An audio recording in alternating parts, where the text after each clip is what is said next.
Number one, put God first. Put God first in everything you do.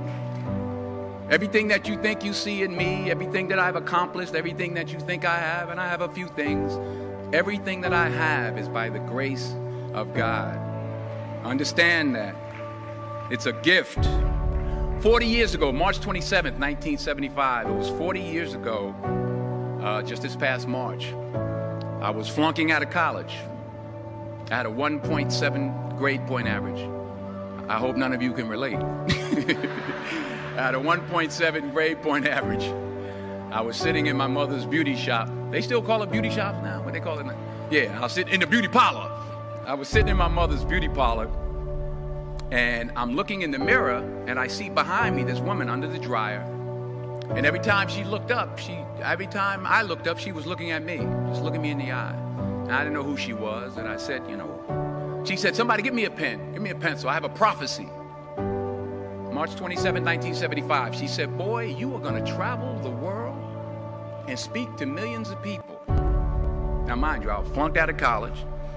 I'm thinking about joining the army. I didn't know what I was going to do, and she's telling me I'm going to travel the world and speak to millions of people. Well, I have traveled the world, and I have spoke to millions of people.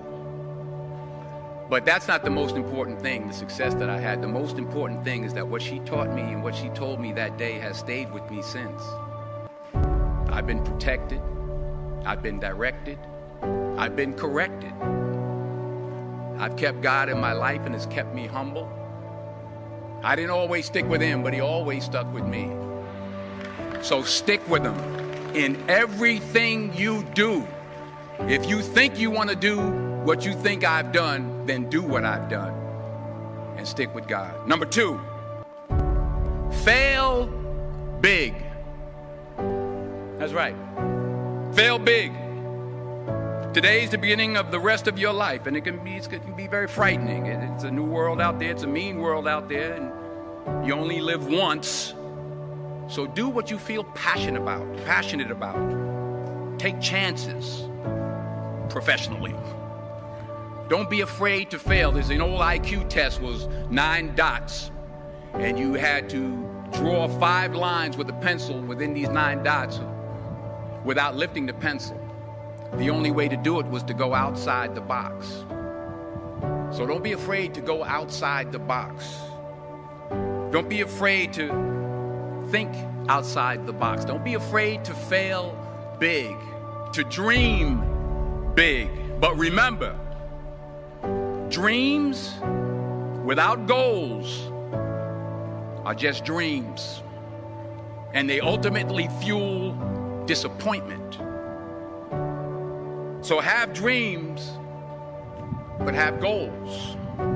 Life goals, yearly goals, monthly goals, daily goals. I try to give myself a goal every day. Sometimes it's just to not curse somebody out. Simple goals, but have goals. And understand that to achieve these goals, you must apply discipline and consistency. In order to achieve your goals, you must apply discipline, which you have already done, and consistency every day, not just on Tuesday and miss a few days.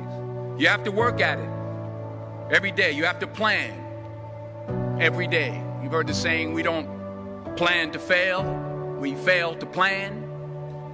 Hard work works. Working really hard is what successful people do.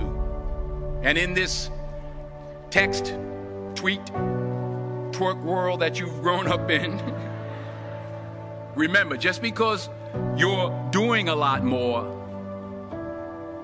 doesn't mean you're getting a lot more done. Remember that. Just because you're doing a lot more doesn't mean you're getting a lot more done. Don't confuse movement with progress. My mother told me, she said, yeah, because you can run in place all the time and never get anywhere. So continue to strive, continue to have goals, continue to progress. Number 3, you'll never see a U-Haul behind a hearse. I'll say it again. You'll never see a U-Haul behind a hearse. I don't care how much money you make, you can't take it with you. And it's not how much you have. It's what you do with what you have. We all have different talents. Some of you will be doctors, some lawyers, some scientists, some educators, some nurses, some teachers. Yeah, okay. Some preachers. The most selfish thing you can do in this world is help someone else.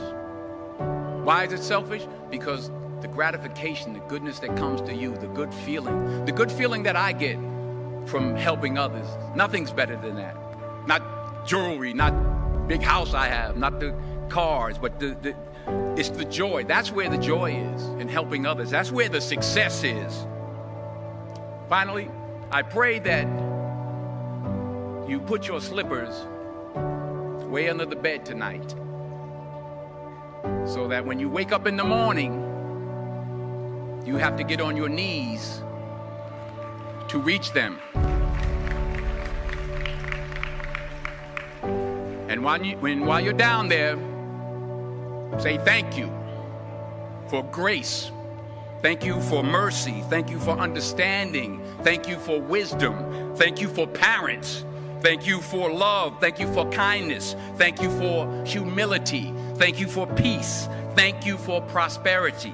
Say thank you in advance for what's already yours. That's how I live my life. That's why I am. One of the reasons why I am today.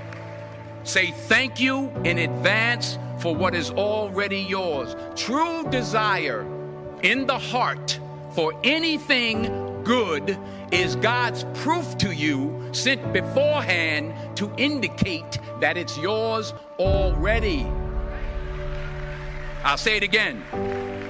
True desire in the heart, that itch that you have, whatever it is you want to do, that thing that you want to do to help others and to grow and to make money, that desire, that itch, that's God's proof to you, sent beforehand already to indicate that it's yours.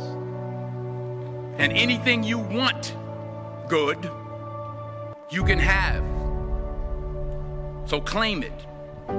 Work hard to get it. When you get it, reach back. Pull someone else up. Each one, teach one. Don't just aspire to make a living. Aspire to make a difference.